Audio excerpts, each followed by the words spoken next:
Good morning students. Already આપણે સ્કૂલમાં online lectures zoom applications વડે ચેપ્ટર નંબર 5 ની શરૂઆત કરી છે અને ઓલરેડી ઘણા બધા ટોપિક કવર કર્યા છે જે આપણને ખબર છે ઇલેક્ટ્રોસ્ટેટિસ્ટિક્સને અનુલક્ષીને ભણ્યું છે. એટલે આ ચેપ્ટરમાં એક વસ્તુ ખબર પડી ગઈ કે પહેલા 3 ચેપ્ટર સારી રીતે આવડતા હોય તો આ ચેપ્ટરમાં કોઈ પ્રોબ્લેમ આવે નહીં.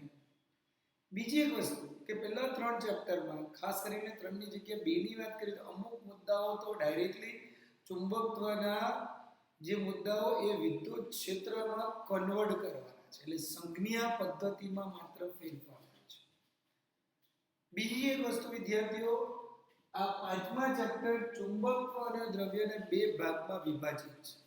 સામાન્ય જોવા જઈએ તો ચુંબકત્વના પ્રકાર એટલે દ્રવ્ય સ્વરૂપ અને અત્યારે જે સ્ટડી કરી રહ્યા છે એ ચુંબકત્વ. એટલે આ ચુંબકત્વ વિદ્યુત પ્રવાહને કારણે અને વિદ્યુત પ્રવાહના ઘટકોને કારણે કયા સૂત્રો મળે છે એની સમજૂતી આપે છે. જ્યારે દ્રવ્યની વાત કરીશું, આ દ્રવ્યો એટલે કે ચુંબકના પ્રકાર, એના ઉપયોગો અને એના માટેના નિયમો. સૌથી અગત્યની વસ્તુ ચોથું ચેપ્ટર હોય કે 5મું ચેપ્ટર હોય, સૌથી પહેલો મુદ્દો જે છે ચુંબકીય ક્ષેત્ર રેખાઓની લાક્ષણિકતાઓ. હવે જ્યારે પણ ચુંબકીય ક્ષેત્ર રેખાઓની લાક્ષણિકતાઓની વાત કરતા હોઈએ એટલે વિદ્યુત ક્ષેત્ર રેખાઓની લાક્ષણિકતાઓ સાથે માત્ર સરખામણી કરવાની. તો જ્યારે પણ સરખામણી કરીએ ઓલમોસ્ટ 6 માંથી 4 મુદ્દાઓ તો એના એ જ, માત્ર 2 મુદ્દાઓ ફેરફાર થાય છે. કયા મુદ્દાઓ કઈ રીતે એ પણ ધ્યાનથી જોવો. સૌથી પહેલા તો કોઈ પણ બિંદુ પર દોરેલ સ્પર્શક તેની દિશા દર્શાવે છે. વિદ્યાર્થીઓ, આજે આ રિવિઝનમાં આપણે મોસ્ટ આઈએમપી ટોપિક જે બોર્ડ અને કોમ્પિટિટિવ લેવલ પર જે દાખલાઓ પૂછાતા હોય એ ટોપિકને અનુલક્ષીને બધા કવર કરીશું. કોઈ પણ બિંદુ પર દોરેલ સ્પર્શક તેની દિશા દર્શાવે છે. 2 ક્ષેત્ર રેખાઓ કદી એકબીજાને છેદતી નથી. જો છેદે તો છેદન બિંદુ પાસે 2 દિશાઓ મળે છે જે શક્ય નથી. ત્રીજી વસ્તુ વિદ્યાર્થીઓ યાદ રાખો, આ ખાસ કરીને કે ચુંબકીય ક્ષેત્ર રેખાઓની દિશા n થી s, આ એક મુદ્દો બદલાઈ જાય છે. એટલે આ લાક્ષણિકતામાં વિદ્યુત ક્ષેત્રમાં આપણે એવું કહેતા હતા કે વિદ્યુત ક્ષેત્ર રેખાઓની દિશા ધન થી માંડીને ઋણ, જ્યારે અહીંયા ઉત્તર થી દક્ષિણ. પછી વાત કરીએ, કોઈ પણ ક્ષેત્રમાં ક્ષેત્ર રેખાઓનું વિતરણ તેની પ્રબળતા દર્શાવે છે. એટલે જે ક્ષેત્રમાં ક્ષેત્ર રેખાઓ નજીક હોય ત્યાં તે પ્રબળ અને થોડુંક દૂર હોય ત્યાં થોડુંક નિર્બળ. પછી જોઈએ વિદ્યાર્થીઓ કે ચુંબકીય ક્ષેત્ર રેખાઓ બંધ ગાળો રચે છે. અને લાસ્ટ 6માં એક સમાન ચુંબકીય ક્ષેત્ર એટલે ચુંબકીય ક્ષેત્ર રેખાઓ સમાંતર અને એકબીજાથી સમાન અંતરે.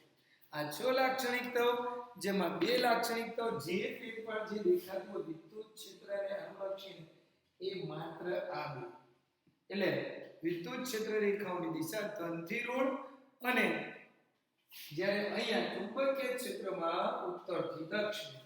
વિદ્યુત ક્ષેત્ર રેખાઓ બંધ ગાળો રચતી નથી, જ્યારે ચુંબકીય ક્ષેત્ર રેખાઓ બંધ ગાળો રચે છે. સૌથી અગત્યનો મુદ્દો ચુંબકીય ડાયપોલ મોમેન્ટ. ડાયપોલ મોમેન્ટ એટલે ચુંબકીય ચાપમાત્રા.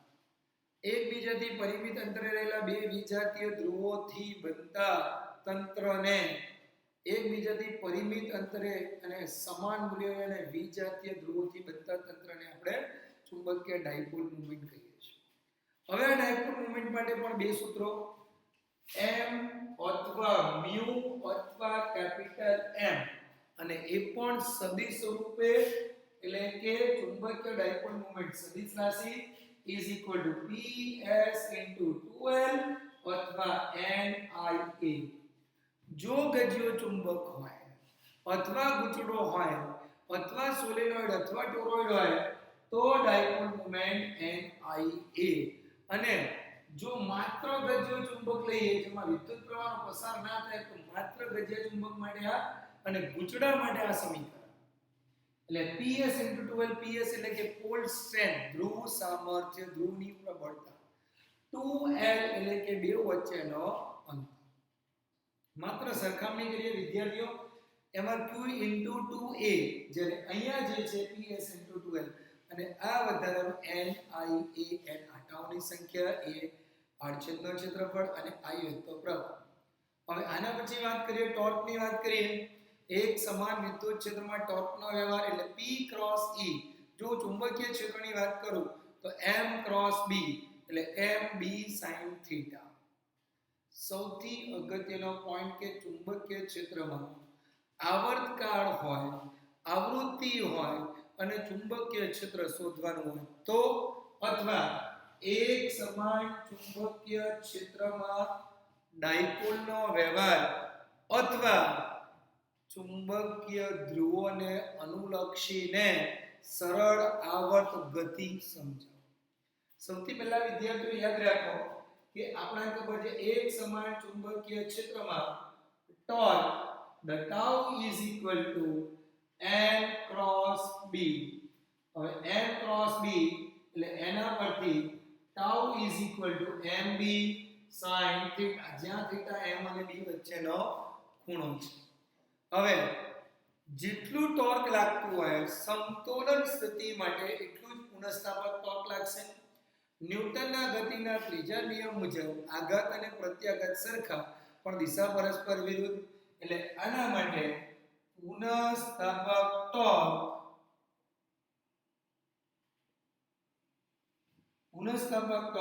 tau is equal to -mb sin theta. સમતોલન સ્થિતિ માટે પુનઃસ્થાપક ટોર્ક નો સમીકરણ જ્યાં થીટા m અને b વચ્ચેનો ખૂણો છે. આ સમીકરણ પરથી આપણે એવું પણ લખી શકાય જો થીટાની રકમ સૂક્ષ્મ હોય તો આ સમીકરણ tau is equal to -mb theta. કેમ કે જ્યારે પણ થીટાની રકમ સૂક્ષ્મ હોય તો that is equal to the theta. માત્ર અને માત્ર sin માટે આ રીતે લેવાય. ન્યૂટનના ગતિના બીજા નિયમ મુજબ the tau is equal to I alpha. એટલે આપણે એવું કહેવાય કે F is equal to m into a. જ્યાં તમને m દેખાતું હોય ત્યાં I જડત્વની જાત માત્રા અને a હોય એટલે કે આલ્ફા, આલ્ફા એટલે કે કોણીય પ્રવેગ. હવે આ જ સમીકરણને I d omega by dt અને આ જ સમીકરણને I d square theta by dt square કેમ કે omega is equal to d theta by dt નો ઉપયોગ કરીએ છીએ. એટલે આ જ સમીકરણ I is equal to d square theta by dt square સમીકરણ 2 લઈ લઈએ અને સમીકરણ 1. સમીકરણ 1 અને 2 ની જ્યારે પણ આપણે સરખામણી કરીએ એટલે ડાયરેક્ટલી સમીકરણ આ રીતે મળી શકે કે I d square theta upon dt square is equal to -mb theta. એટલે આ સમીકરણ 1 અને 2 ની સરખામણી કરીએ ત્યારે આ સમીકરણ મળે છે. આના પરથી d square theta by dt square -mbi into theta. વિદ્યાર્થીઓ એક સમાન ચુંબકીય ક્ષેત્રમાં સરળ આવર્ત ગતિનું સમીકરણ જો તમને કોમ્પ્લિકેટેડ ક્વેશ્ચન્સ પૂછવામાં આવે તો આ જ થિયરમને કઈ રીતે ટ્વિસ્ટેડ કરી શકાય એ આના પરથી આપણે ડિસાઈડ કરી શકીએ. એટલે આ એક સમાન ચુંબકીય ક્ષેત્રમાં સરળ આવર્ત ગતિનો સમીકરણ છે. હવે આ જ સમીકરણને સરળ આવર્ત ગતિના સમીકરણ d square y upon dt square is equal to -omega square y already આપણે 11th માં જોઈ ગયા છે. હવે આ સમીકરણ સાથે માત્ર સરખામણી કરીએ તો omega square is equal to mbi એટલે omega is equal to under root of mbi. વિદ્યાર્થીઓ ઘણા બધા જે દાખલાઓ જે છે આ સૂત્ર પરથી છે. હવે આ સૂત્ર પરથી આપણે આવર્તકાળ અને આવૃત્તિનો સમીકરણ કઈ રીતે એ જોઈ લઈએ. હવે આપણે ખબર છે કે omega is equal to 2 pi f. Omega is equal to 2 pi f અથવા v. as for the NCERT textbook v એટલે કે આવૃત્તિ.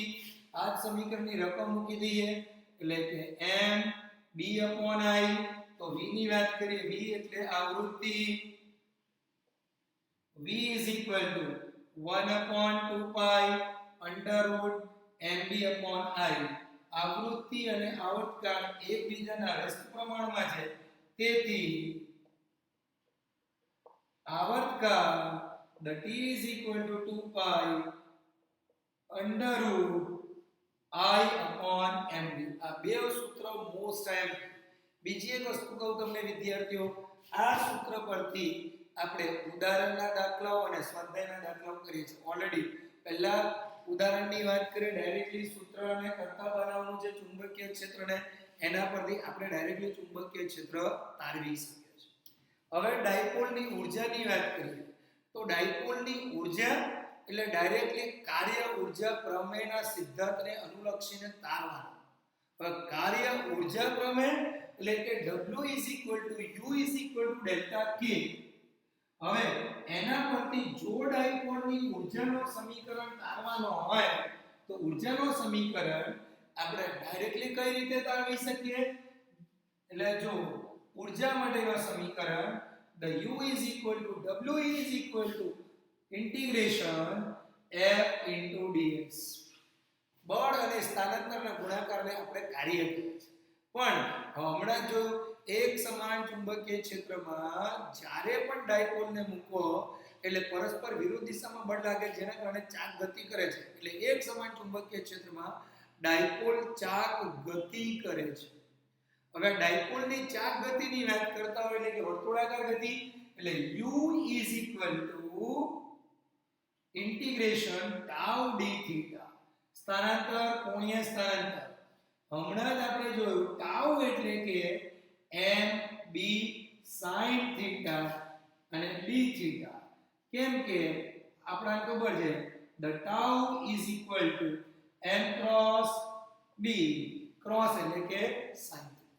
બીજી એક વસ્તુ વિદ્યાર્થીઓ જુઓ, કોને અનુલક્ષીને સંકલન કરવાનું છે? થીટા, થીટા એટલે sin થીટા, mb ને બહાર લઈ લો એટલે mb integration sin theta d theta. sin theta નું સંકલન એટલે કે ઇન્ટિગ્રેશન ની વાત કરતો, sin theta minus cos theta એટલે u is equal to minus mb cos theta. sin theta નું સંકલન minus cos થીટા. સંકલન અને વિકલન વિદ્યાર્થીઓ એકબીજાના પ્રતિ છે, એટલે એના માટે ખાસ કરીને વસ્તુ યાદ રાખજો કે જ્યારે પણ આપણે માઈનસ cos હોય તો ડેરિવેટિવ કરીએ, વિકલન કરીએ તો એના કરતા ઊંધું થઈ જશે, એટલે કે માઈનસ ની જગ્યાએ પ્લસ ફોર્મમાં આવશે. બીજી એક વસ્તુ, આ cos થીટા છે એટલે u is equal to minus m સદિશ ડોટ b સદિશ. હવે m ડોટ b ની વાત કરીએ, ડોટ એટલે કે cos થીટા અને આને આપણે ડોટ પ્રોડક્ટ અથવા ડોટ ગુણાકાર પણ કહે છે. એટલે u is equal to minus mb cos theta. હવે ટેક્સ્ટ બુકમાં નથી પણ આના પરથી ખાસ કિસ્સાઓ પણ લખી શકીએ આપણે. ખાસ કિસ્સાઓ એટલે કઈ રીતે વિદ્યાર્થીઓ? m સૌથી પહેલા કિસ્સામાં લઈએ, m સમાંતર b હોય તો, એટલે કે m સમાંતર b હોય, theta is equal to 0, cos 0 ને મૂકી દો એટલે u is equal to minus mb. Second કેસમાં લઈએ m લંબ b. હવે m લંબ b હોય ત્યારે theta is equal to 90 degree, cos 90 રકમ 0 એટલે u is equal to 0. આના પછી થર્ડ કેસ, જો m પ્રતિ સમાંતર b હોય તો theta is equal to pi અથવા 180. હવે 180 હોય એટલે -1 એટલે કે u is equal to mb. એટલે આના પરથી આપણે નક્કી કરી શકીએ કે ઊર્જાનું મૂલ્ય મહત્તમ અને લઘુત્તમ ક્યારે મળે છે.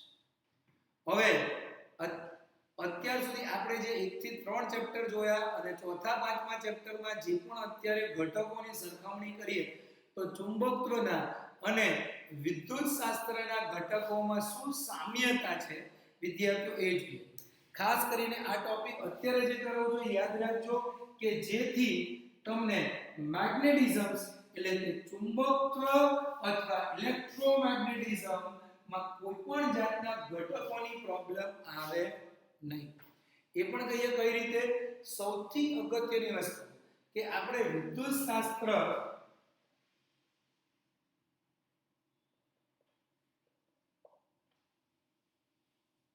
અને ચુંબકત્વ ના ઘટકો જોઈએ. હવે વિદ્યુત ક્ષેત્ર અને ચુંબકત્વના ઘટકોની જ્યારે પણ વાત કરતા હોય વિદ્યાર્થીઓ, ખાસ કરીને ભૌતિક રાશિને અનુલક્ષીને આ એક યાદ રાખજો. સૌથી અગત્યની વસ્તુ આપણે જે એપ્સિલોન 0 મ્યુ 0 લેતા હતા, શૂન્ય અવકાશની પરમિટિવિટી અને પરમિએબિલિટી, તો જ્યારે પણ હું વિદ્યુતશાસ્ત્રની વાત કરું તો 1 upon epsilon ના ફોર્મમાં મળતું હતું. એટલે આ જ ભૌતિક રાશિ 1 upon epsilon એટલે કે એપ્સિલોન ના વ્યસ્ત પ્રમાણમાં અચળાંક હતો. જ્યારે અહીંયા પરમિએબિલિટી ગુણાકારના સ્વરૂપમાં હોય છે. આ ખાસ કરીને યાદ રાખજો, epsilon 0 permittivity mu 0 that is permeability. બીજી એક વસ્તુ યાદ કરીએ વિદ્યાર્થીઓ કે જો અચળાંકની વાત કરતા હોઈએ એટલે કુલંબીય અચળાંક K is equal to 1 upon 4 pi epsilon 0. 1 upon 4 pi same વસ્તુ વિદ્યાર્થીઓ અહીંયા અચળાંક માટે mu 0 upon 4 pi. This is the common sense. 4 pi બંનેના વ્યસ્ત ક્રમમાં છે. બીજી વસ્તુ યાદ કરીએ વિદ્યાર્થીઓ, જો ડાયપોલ મોમેન્ટની વાત કરતા હોઈએ તો ડાયપોલ મોમેન્ટ એટલે P is equal to 2 into 2a. જ્યારે અહીંયા વાત કરીએ ડાયપોલ મોમેન્ટની વિદ્યાર્થીઓ તો એને m વડે દર્શાવવામાં આવે. અને એકદમ કોમન સેન્સની વાત છે વિદ્યાર્થીઓ, 2kp upon r cube એટલે કે આ અક્ષ પર વિદ્યુત ક્ષેત્ર. એ જ રીતે જો ચુંબકીય ક્ષેત્રની વાત કરતા હોઈએ અક્ષ પર એટલે B is equal to mu 0 upon 4 pi. આ k ની જગ્યા mu 0 upon 4 pi, p ની જગ્યા m એટલે કે 2m upon r cube. ફરી યાદ કરીએ વિદ્યાર્થીઓ, આ જ રીતે નેક્સ્ટ ટોપિક, જો પાંચમા ટોપિકની વાત કરું, આ અક્ષની જગ્યાએ વિષુવૃત્ત રેખા પર વાત કરીએ તો વિષુવૃત્ત રેખા પર જ્યારે પણ હું જો ટોપિકની વાત કરતો માત્ર અને માત્ર શું ફેરફાર થાય છે? E is equal to minus kp upon r cube. આ વિષુવૃત્ત રેખા માટેનો સમીકરણ. હવે આના માટે જે નોંધ યાદ રાખવાની છે ને, ઘણા બધા વિદ્યાર્થીઓનો ક્વેશ્ચન પણ આવતા હતા. એ ક્વેશ્ચનને ધ્યાનમાં રાખીને જોજો વિદ્યાર્થીઓ, આપણે જ્યારે પણ ગણતરી કરતા હોઈએ ત્યારે આ ચુંબકીય ક્ષેત્ર માનાંક સ્વરૂપમાં યાદ રાખજો.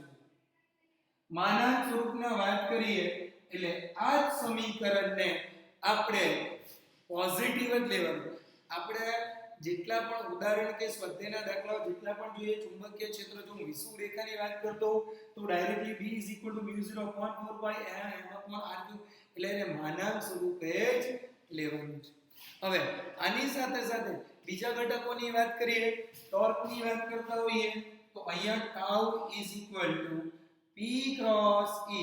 હમણાં જે રીતે જો અહીંયા ટોર્કની વાત કરતા હોઈએ વિદ્યાર્થીઓ, tau is equal to m cross B. The last one એટલે અત્યારે જે આપણે વિદ્યુત શાસ્ત્રમાં જે પણ ઘટકો જોયા એની સરખામણીની વાત કરતા હોઈએ, અહીંયા P dot E આ ઊર્જાનો સમીકરણ, જ્યારે અહીંયા ઊર્જાનો સમીકરણ the U is equal to minus m dot B. માત્ર અને માત્ર વિદ્યુત શાસ્ત્રના ઘટકો સાથે સરખામણી કરો તો ચુંબકીય ક્ષેત્રના ઘટકો આપણે ડાયરેક્ટલી મળી જશે. બીજી એક વસ્તુ આ કહું વિદ્યાર્થીઓ કે હવે જે નેક્સ્ટ ટોપિક જે છે એ જિયોગ્રાફિકલ એટલે કે ભૌગોલિક ચુંબકીય ક્ષેત્રને અનુલક્ષીને. અત્યાર સુધી આપણે જે પણ ઘટકો જોયા છે એ વિદ્યુત શાસ્ત્રને અનુલક્ષીને છે. એટલે હવે ભૌગોલિક દૃષ્ટિથી ચુંબકીય ક્ષેત્ર. હવે આ ભૌગોલિક દૃષ્ટિની વાત કરતો તો સૌથી અગત્યની વસ્તુ પૃથ્વીનું ચુંબકીય ક્ષેત્ર, અને આ પૃથ્વીનું ચુંબકીય ક્ષેત્ર 10⁻⁵ ટેસ્લાના ક્રમનું હોય છે. એટલે આમ સામાન્ય જોવા જઈએ એટલે આ ચુંબકીય ક્ષેત્રને અનુલક્ષીને ચુંબકીય ઘટકો, પૃથ્વીના ચુંબકીય ઘટકો, ઉર્ધ્વ ઘટક, સમક્ષિતિજ ઘટક, એના પરથી જે પણ ગાણિતિક સ્વરૂપ હોય એ હવે નેક્સ્ટ લેક્ચર્સમાં રેગ્યુલર્સમાં તારવીશું. બીજી એક વસ્તુ વિદ્યાર્થીઓ, હકીકતમાં જોવા જઈએ તો આ chapter calculations point of view, numericals point of view most IMP છે. એટલે જો તમને પહેલા 3 ચેપ્ટર ઇલેક્ટ્રોસ્ટેટિસ્ટિક આવડતા હોય તો આ ચેપ્ટર પણ આવડશે. હકીકતમાં એવું કહેવાય છે જ્યારે ફર્સ્ટ ચેપ્ટર ચાલુ કરેલું this is the part of the electromagnetisms. એટલે ઇલેક્ટ્રોમેગ્નેટિઝમ શું છે? વિદ્યુતશાસ્ત્ર પ્લસ ચુંબકીય શાસ્ત્ર. હવે વિદ્યુતશાસ્ત્ર એટલે પહેલા 3 ચેપ્ટર અને ચુંબકીય શાસ્ત્ર એટલે કે ચોથું અને પાંચમું, એટલે ટોટલ 5 ચેપ્ટર જેને આપણે ઇલેક્ટ્રોમેગ્નેટિઝમ્સ કહે છે. આ ઇલેક્ટ્રોમેગ્નેટિઝમ્સ પ્રોપર પ્રિપરેશન્સ કરો કે જેથી બોર્ડમાં અને કોમ્પિટિટિવમાં આપણે સ્કોર કરી શકીએ. હવે આજે જે પણ ટોપિક કર્યા એમાં પણ વિદ્યાર્થીઓ તમને કોઈ પણ ડાઉટ હોય તો મેસેજ કરજો. ઓકે, આજ માટે વિદ્યાર્થીઓ રિવિઝન પોઈન્ટ ઓફ વ્યૂ આટલું જ. Thank you.